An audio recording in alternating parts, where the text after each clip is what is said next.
আসসালামু আলাইকুম। আপনারা হগলে কেরম আছেন? আজ যে কলম ঈদের চতুর্থ দিন।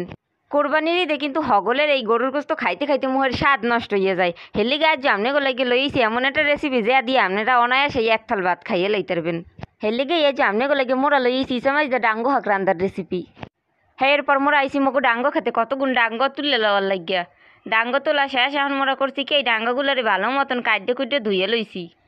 ইসা মাছ দিয়ে ডাঙ্গো হাঁক রান্দার লাগে মোরা এই জায়গা লইছি আস্তা ইসা মাছ আর ইসা মাছ বাড়া, লগে লইছি পেঁয়াজ কাটা আর লইছি কাঁচামরিচ আর লইছি আন্দাজ মতো হলদির গুঁড়ি আর নুন। মোরা রানতে আইয়ে পড়ছি আর মোরা চুলাই দিছি কড়াইয়ের মধ্যে দিয়ে দিছি তেল। তেলের মধ্যে মোরা দিয়ে দিছি কাটতে রাখা পেঁয়াজ। আজকের পেঁয়াজ কোড়াটা কিন্তু অনেক বড় বড় হয়েছে, আপনারা আবার কিছু মনে করেন না, ইচ্ছা করেই কিন্তু একটু বড় বড় করছিলাম। পেঁয়াজ কাটার কথা কইতে কইতে এর মধ্যে যে কাঁচামরিচ দেওয়া লাগবে হ্যাঁ কলম গেছিলাম বললা। এখন করছি কি এর মধ্যে কাঁচামরিচ দিয়ে দিছি, লগে দিয়ে দিছি আস্তা ইসা মাছ।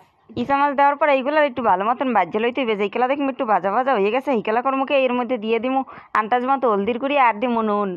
এখন এই মশলাটার একটু ভালো মতন কষাইলুমু। যেইগুলা দেখবো কষানো হয়ে গেছে সেইগুলাই এর মধ্যে দিয়ে দিছি কলম দুগ্গা আলু। মোর আলু দিয়ে শাক দিয়ে খাইতে কিন্তু ভালোই লাগে, হেলে কিন্তু মুই এর মধ্যে আলু দিছি।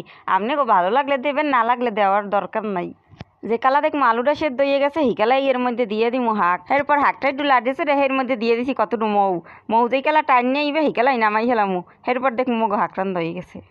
সম্পূর্ণ ভিডিওটা ভালো লাগলে মগো চ্যানেলটা একটু সাবস্ক্রাইব করেন, একটা লাইক কমেন্ট আর একটু শেয়ার করে দেন।